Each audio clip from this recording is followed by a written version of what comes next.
Guaíba Agro. Apresentação, Sandro Fávero. Olá, caro guaibeiro, estamos abrindo mais um Guaíba Agro. Hoje é segunda-feira, 13 de abril de 2026. Nosso programa tem o oferecimento do Senar RS, força para o agro, força para movimentar toda a sociedade. E Banriway, a nova conta para crianças e adolescentes do Banrisul. Guaíba Agro tem Giorgio Brum e Daniel Zucco na mesa de áudio, as gravações e edições de Cleiton Lopes, coordenação de central de Guilherme Silveira, as reportagens de Giandro Michael, gerência de jornalismo de Rafael Sequim, direção-geral de Claudinei Girotti, edição e apresentação de Sandro Fábio. O Senar está junto com você, produtor rural, sempre juntando conhecimento e prática para levar mais produtividade e eficiência para o campo, porque assim a agricultura e a pecuária crescem muito mais. Senar RS, vamos juntos pelo seu crescimento. Banriway do Banrisul é a conta gratuita que incentiva a educação para crianças e adolescentes com o controle dos pais pelo app. Tem agro, Dona Guaíba. E o assunto de abertura do Guaíba Agro desta segunda-feira vem da Assembleia Legislativa Gaúcha, que debateu a cobrança de royalties sobre a produção de soja. Na reunião ordinária da Comissão de Agricultura da Assembleia Legislativa, nesta quinta-feira, não houve quórum para a deliberação dos requerimentos previstos. Ainda assim, o encontro abriu espaço para um tema que impacta diretamente o campo. Durante o período de assuntos gerais, os representantes da empresa Bayer foram ouvidos pelos parlamentares para prestar esclarecimentos sobre a cobrança dos royalties que incidem sobre o uso de sementes. O encontro foi proposto pelo deputado Elton Weber diante das dúvidas e questionamentos que vêm sendo levantados por produtores rurais. A prática tem base na Lei de Proteção de Cultivares, em vigor desde 1997, que garante às empresas o direito de cobrança pelo desenvolvimento de tecnologias agrícolas. O tema, no entanto, segue gerando debate entre produtores e entidades do setor, como Farsul, FETAG, FECOAGRO e a Sergues, especialmente em relação aos custos da produção. O presidente da FETAG, Eugênio Zanetti, destacou a preocupação dos produtores com essa cobrança. A FETAG vem desde 2012 questionando, na época a Monsanto, depois adquirida pela Bayer, e hoje a Cultive Biotech, que é a detentora dessas tecnologias, que elas estão cada vez menos eficientes, o produtor está tendo cada vez mais custo para produzir e, por outro lado, tem essas cobranças que, no nosso entendimento, elas são abusivas, nesse momento de dificuldade que vive o agricultor, especialmente aqui no Rio Grande do Sul, num ano que ele teve que se virar de qualquer jeito, o crédito escasso, um crédito caro, ele salvou a sua própria semente para poder plantar e agora está sendo obrigado pela Cultive Biotech a regularizar essas sementes em valores que hoje está em torno de R$300 para cada 66 sacas de semente que ele vai colher. E se ele não regularizar, está correndo o risco de pagar 7,5% quando ele for entregar lá na Moega. Segundo dados apresentados na reunião, o valor de um saco de semente de soja de 40 quilos gira em torno de R$400, o que reforça o peso desses insumos no orçamento do produtor. O tema também chegou a ser discutido no Congresso Nacional a partir de um projeto de lei de autoria do deputado Giovanni Cherini, com relatoria de Alceu Moreira, ambos gaúchos.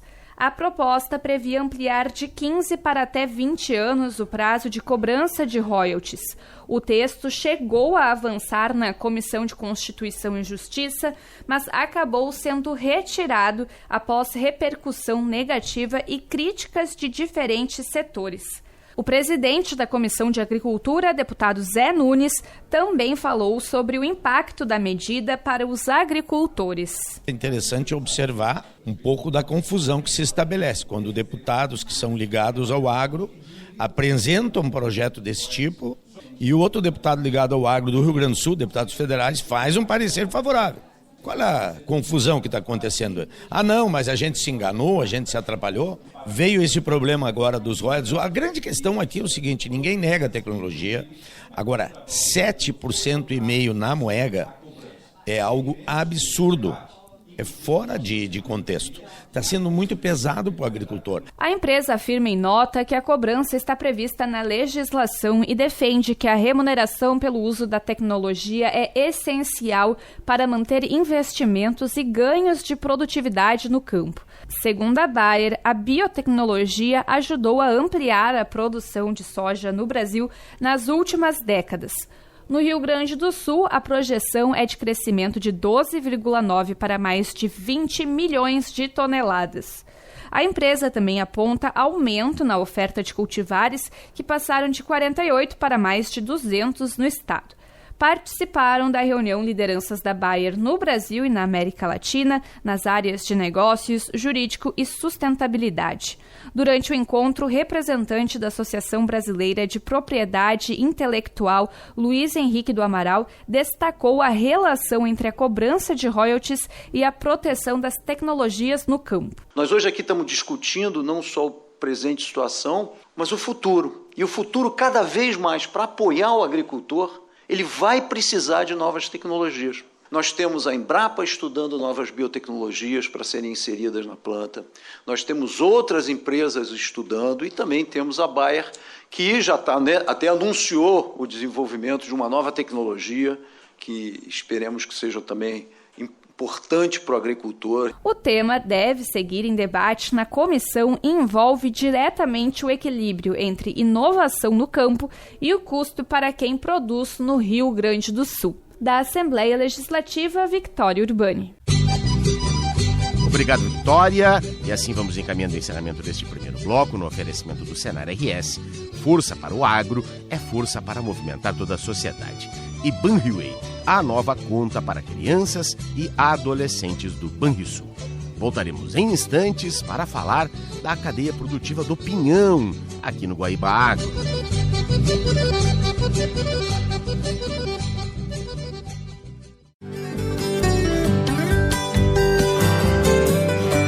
Estamos de volta com o segundo bloco do Guaíba Agro desta segunda-feira, dia 13, em nome do Senar RS. Está junto com você, produtor rural, sempre juntando conhecimento e prática para levar mais produtividade e eficiência para o campo, porque assim a agricultura e a pecuária crescem muito mais. Senar RS, vamos juntos pelo seu crescimento. Banriway do Banrisul é a conta gratuita que incentiva a educação para crianças e adolescentes com controle dos pais pelo app. Tem agro, tô na Guaíba. Bem, neste bloco do Guaíba Agro, nós vamos falar do pinhão, pois tivemos, no dia 1º de abril, a abertura da safra com o fim do defeso e a gente vai trazer os detalhes, então, da perspectiva para esta safra. Já adianto que teremos uma redução nas principais regiões produtoras, mas a gente vai destrinchar estes números a partir de agora, conversando com a engenheira florestal e responsável pelo apoio técnico na área de recursos naturais das unidades municipais da Emater, a Adelaide Juvena Kegler Ramos, que fica lá em Caxias do Sul. Adelaide, seja bem-vinda mais uma vez aqui à programação da Rádio Guaíba. Olá, Sandro. Olá, ouvintes. Nós é que agradecemos o convite de poder nos fazer presentes mais uma vez aqui, para falar um pouco sobre o pinhão. O frio se aproximando, Parece que deu um introito aí. É verdade. Bom, semente que faz parte, não é, da tradição nossa aqui no estado do Rio Grande do Sul, não é? É uma produção do extrativismo, por hora ainda, não é? E eu quero saber, bom, já adiantei aqui, teremos uma redução. Dá para se dimensionar esta redução e por que isso deve acontecer? Bom, então, Sandro, acho que é importante se colocar,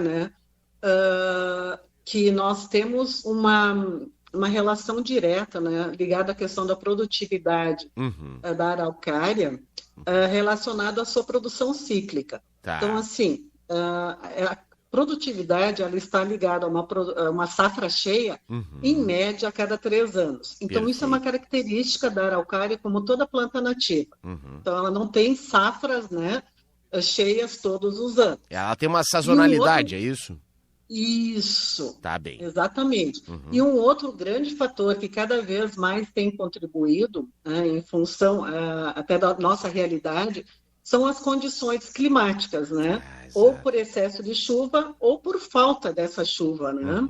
Tá. Então, principalmente quando esse excesso de chuva ele ocorre ali no final do inverno, no início da primavera. Então, a gente tem assim, uma redução na questão, ou um atrapalho, né, na questão da reprodução do pinhão, o que, é claro, acaba interferindo nas safras. Assim como a própria estiagem, né, Sandro? Que ali nessa época também, ou então durante o desenvolvimento, né, da pinha, dos pinhões, isso tudo interfere na safra. Então, assim...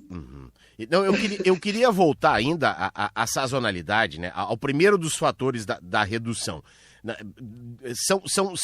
São períodos o quê? De 3 anos, é isso? Essa variação, e aí estaríamos num ano de baixa, é isso? Isso, em média é isso. Tá. Então, essa produção cíclica, em média, se repete uma safra cheia a cada 3 anos. Só que assim, né, Sandro? Os pinhões, eles não vão ter essa safra cheia, os pinheiros, melhor falando, safra cheia todos juntos, nem em todos os municípios juntos, perfeito. Né? Entendem? Então tem essa questão dessa variação também. Também por então, região. Assim, Isso. Por isso, assim, ó, eu estava até colocando, ó, como nós hoje cada vez mais temos a influência, né, das condições climáticas, mudanças climáticas que hoje está tão na moda, né?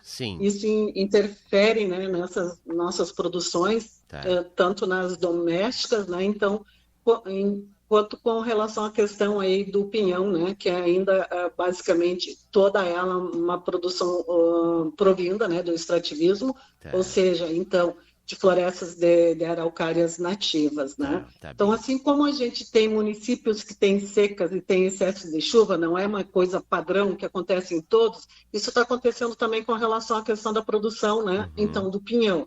Nós vamos ver aqui que, por exemplo, a região de Passo Fundo, né, a região ali de Soledade, a Serra do Putucaraí e em torno, estão projetando safras praticamente normais comparadas, né, aos outros anos. Perfeito. E principalmente com relação ao ano anterior, né, Sandro?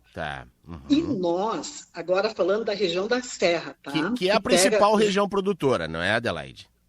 Exatamente, é a principal região produtora, né, do estado do Rio Grande do Sul. E quando a gente fala região da Serra, a gente pega Caxias do Sul e em torno, nós pegamos os campos de cima da Serra junto, né, e nós pegamos também a região das Hortênsias.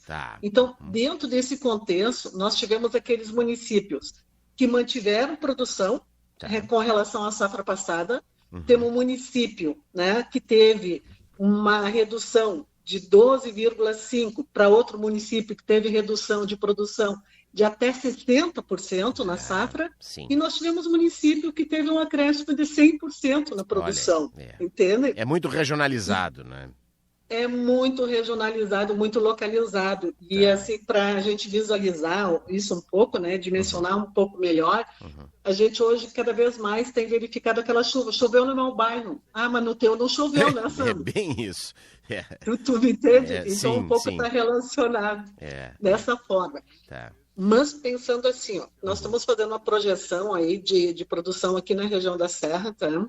Em torno aí de 700 a 750, né, toneladas de pinhão. Então uma redução com relação ao ano passado, que nós tínhamos projetado em torno e confirmado, né, uma produção de 800 toneladas. No estado, né, 800 no estado e 600 na nossa região aqui em torno, tá? Enquanto que hoje para a região de Passo Fundo, né, conforme os levantamentos de campo, né, feitos pelos colegas, né, dos escritórios municipais da Emater e que são sistematizados pelos colegas das estruturas regionais, né, da Emater, nós temos uma projeção ali para a região de Passo Fundo em torno de 130 toneladas, né? Já para a região de Soledade ali, né, em torno de 100 toneladas. E nós, né, então ficamos ali com uma projeção ali de em torno, para a nossa região, de 500, né, a 540 toneladas. Perfeito. Mais ou menos isso, tá? Que somam as 700, 750 toneladas para o estado. Tá joia, perfeito. É importante ali, essa região do Planalto Médio ali tem várias cidades produtoras, aliás, Barracão tem a festa do Pinhão. Alguns dos municípios comemoram, não é, a safra, não é, Adelaide? Então... Sim. Então temos aí Barracão, né? Nós temos a nossa tradicional festa do Pinhão aqui em São Francisco de Paula. Em São Chico, que é um grande produtor, né? Grande produtor, né? Que sempre nós caracterizávamos como o maior produtor, né, de pinhão do estado, e que hoje, né? E que bom que isso está acontecendo, né, Sandra? Sim, claro. Nós já temos outros municípios despontando aí para competir com São Francisco de Paula, Exato. Nós temos aí muitos capões ali na região dos Campos de Cima da Serra, tem Jaquirana, né? Tá então isso é muito bom, isso mostra que nós temos mais araucárias produzindo. Perfeito. Em algumas regiões. Isso é bastante positivo. Então, que tem, né, a preservação de remanescentes e também, né, se observa novas araucárias produzindo pinhão, né? Tá, joia. Vamos falar de preço. O que o produtor já está recebendo, qual é a média de preço que o produtor está recebendo e o consumidor também da mesma forma, não é? Sim. Bom, então nós temos assim uma diferença de preço, né? Às vezes fica até um pouco confuso assim, né, para se entender, mas a nível de produtor, tá? Quando o consumidor vai direto na propriedade, né, para comprar esse pinhão, o que a gente tem de levantamento, né, é em torno de R$6 a R$8,50 o quilo. Okay. Agora, quando esse produtor, né, ele pega o pinhão, ele entrega na casa, né, ele já faz a comercialização direta, ele chega aos mesmos valores que muitas vezes, né, se chega quando o consumidor compra numa feira ou quando ele compra no supermercado, né? Okay. Então a gente visualizou preços aí de 15 até R$16 o quilo. Tá bem, perfeito. Muito bem. Bom, e a venda para consumo in natura, por enquanto, ainda, infelizmente ainda temos claro que já há produtos, a gente vê aí no pavilhão da agroindústria familiar, não é? Nas nossas feiras, já tem aí conserva, tem paçoca, tem alguns, não é? Mas ainda a maior parte é para consumo in natura que se vende, não é? Sim, grande parte, a grande maioria, na verdade, nós ainda temos assim muito pouca iniciativa relacionada à questão de beneficiamento, mesmo de armazenamento, né? Sim. E tão pouco de industrialização, apesar de todo, né, um trabalho que está sendo feito, né, em cima disso, né? Se aproveitar o pinhão, né, dentro do contexto de produção, né, de farinhaços e tudo mais, ainda se tem muito pouco, né? Realmente em termos, né? Então de beneficiamento, né? O nosso produto mais tradicional ainda que a gente tem no mercado, além do que você já citou, que muitas vezes a gente, né, usufrui nas festas de pinhão, né? Como uma conserva, um licor, um bolo, né? Um doce de pinhão, é a paçoca do pinhão, né? Sim. Que ela se faz presente tanto na casa das famílias, né? Como também se faz presente em restaurantes, principalmente aqui no entorno, né, da região produtora. E pode fazer parte, assim, de muitos pratos. Eu lembro que no inverno passado eu e minha família estivemos em São Chico visitando a cidade e em um dos restaurantes do município a gente degustou o pinhão em um risoto com fungo, um risoto de fungo e pinhão. Olha, uma combinação maravilhosa, assim, Adelaide. Então, é verdade. É só ter criatividade, né? Sandro, eu sou um pouco suspeita, né? Eu gosto muito do pinhão, né? Eu de também. Diferentes formas. Assado na brasa, nossa! Isso, como em pratos que nem você comentou, num risoto, num estrogonofe, né? Olha, então não ele dá aquele ainda. Sabor. Que legal. É isso aí. Tem um sabor diferenciado, né? Legal. Ainda voltando à questão da produção, há pouco a gente entrevistou aqui pesquisadores da Embrapa lá de Curitiba, que fazem, a Embrapa Florestas, que fazem um trabalho muito importante, não é? Com erva mate, mas também com a araucária e o trabalho para a produção comercial, né, da araucária, porque aqui a gente tem ainda o extrativismo, mas já se tem, não é, a busca por matrizes produtivas mais baixas de tamanho, não é, para facilitar o manejo, não é? Já chegou isso aqui ao Rio Grande do Sul ou ainda a gente está no processo de pesquisa para começar a produção comercial? Não, já chegou, né, Sandro? E, inclusive, assim, né, é importante destacar todo esse trabalho, né, conduzido pela Embrapa. Nós já tivemos vários cursos, né, tanto com os nossos técnicos como com produtores relacionados à questão da enxertia, né, da araucária, visando, então, nós termos exemplares com produção mais precoce e de mais fácil acesso, né? Então, com relação à questão do tamanho que você colocou, né? Então, você faz a seleção de matrizes ótimas, né? Sim. Por exemplo, com relação à questão do pinhão, eu escolho uma, né, que me produz o pinhão mais característico dentro do que eu quero, relacionado à questão de tamanho, de cor, de sabor, e a partir dali a gente pode, né, trabalhar, então, a reprodução desse exemplar, né, com as técnicas, né, de reprodução vegetativa, entre as quais, né, a que está mais se destacando é a enxertia. Então, assim, nós temos uma demanda grande, né, com relação a isso. Inclusive, a gente tem programado para esse período aí de inverno 2 cursos, né, tanto para técnicos quanto para agricultores relacionados a isso, porque, então, assim, a demanda é grande, relacionado tanto à questão, né, de geração de renda, né, para aquelas famílias que têm o pinhão como alimento, né, em suas casas, e até assim, por que não dizer, um dos principais produtos de sustento, né, de uma família toda, como também, né, para aquelas famílias envolvidas dentro da cadeia do turismo, né? Então, tanto aí na região aqui da Serra, das Hortênsias, né, dos Campos de Cima da Serra, como também na região de Passo Fundo, na região de Soledade, né, para que a gente tenha, então, esse pinhão mais precoce e também de mais fácil acesso, de colheita, né, de quem planta e também para o próprio turista, né? Então é um atrativo também a mais relacionado a isso, né? Mas ainda não está em fase de produção, está em fase de implantação. Já temos alguns em fase de produção, sim, na região. Que legal. E, Sandra, é muito importante destacar também uma questão assim, ó, assim como tem uma data para começar, né? Todo aquele processo que envolve a cadeia produtiva do pinhão, então, desde a questão da colheita, transporte, comercialização, armazenamento, né? Que então para nós é dia 1º de abril, que visa a proteção da espécie araucária, nesse contexto da floresta, né? Defeso, né? Da araucária como um todo, né? Ele a fauna, né, associada, né?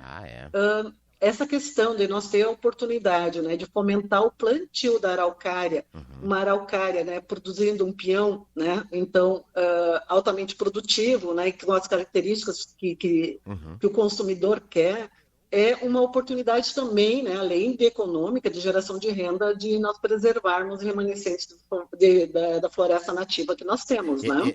E essa produção dessas araucárias, então, que trazem essa possibilidade, não é, da uma colheita mais precoce, não é, um manejo mais adequado pelo tamanho mais baixo. Ela é em sistema agroflorestal ou não? Ou é uma floresta só de araucária? Ela pode ser em ambas, tá? Mas o que nós temos hoje, até agora, nesse momento no Rio Grande do Sul? Temos ambas, na verdade. Legal. Temos das duas formas, tá?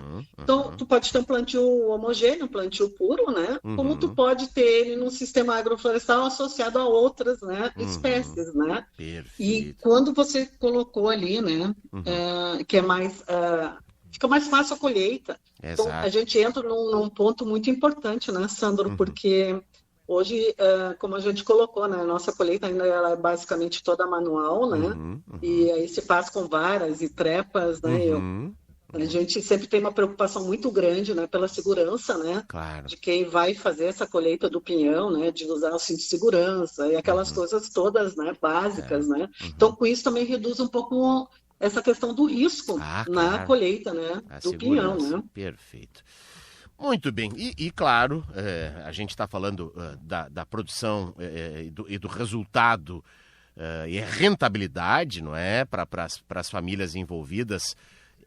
Antes e na sua maior parte ainda no extrativismo, mas agora também já iniciando a produção comercial.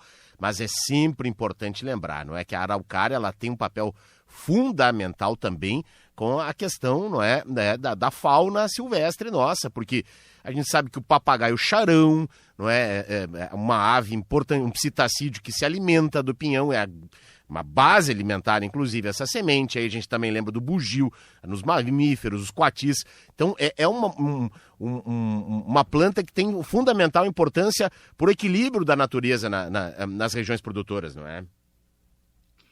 Exatamente isso, né, Sandro? Além da questão da fauna que você citou, temos a gralha azul, né? A gralha azul, exato.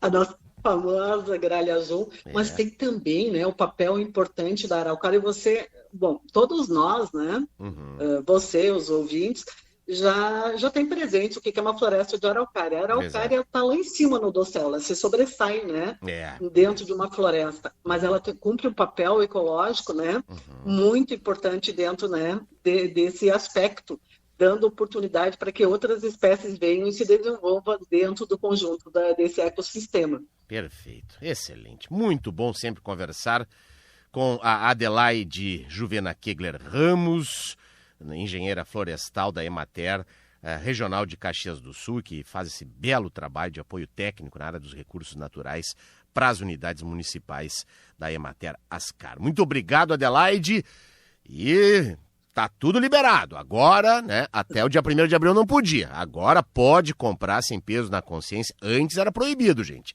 Não é? Pra gente preservar a nossa araucária. Então, agora pode. E vai até mais ou menos quando, Adelaide? Tem a produção mais tardia também, não é? Vai até quando essa colheita? Bom, a nossa colheita aqui, ela vai de abril a junho, né? Grande parte dela. Mas temos, né, algumas espécies mais tardias, né, que é ali a variedade macaco, a variedade cajuvá, que a gente às vezes consegue colher ainda alguma coisa ali final de agosto e início de setembro, né? Mas isso também bastante relacionado com a questão climática. Sandro, olha só, eu só vou fazer uma observação, assim, nós consumidores, a gente tem um papel importante na preservação da araucária, né? Sim. Então, começando, né, o consumo dentro do período legal e também sempre, né, procurando comprar o pinhão maduro, né? Perfeito. Então, é uma forma de a gente garantir, né, a maturação, né, completa, né, do pinhão e proporcionar que parte, né, desse pinhão ele tenha, né, completado um processo de debulha natural e que ele cumpra, então, esse papel dentro da biodiversidade, né, e de alimentação e reprodução aí da fauna dentro do ecossistema da floresta de araucária. Muito boa lembrança. Adelaide, muito obrigado mais uma vez por participar conosco aqui no Guaíba. Obrigada a você. Chegamos assim ao fim de mais uma edição do Guaíba Agro, com oferecimento do Senar RS, força para o agro, força para movimentar toda a sociedade, e Banriway, a nova conta para crianças e adolescentes do Banrisul. Para você que perdeu alguma parte desta edição ou quer acompanhar novamente, acesse o nosso canal Guaíba Agro no Spotify, que em seguida o programa já estará disponível. Nos reencontraremos nesta terça-feira em 2 horários, às 5 da manhã e também às 11h30 da noite, abrindo e fechando a programação jornalística da Rádio Guaíba. Então, até lá e um grande abraço. Você ouviu Guaíba Agro.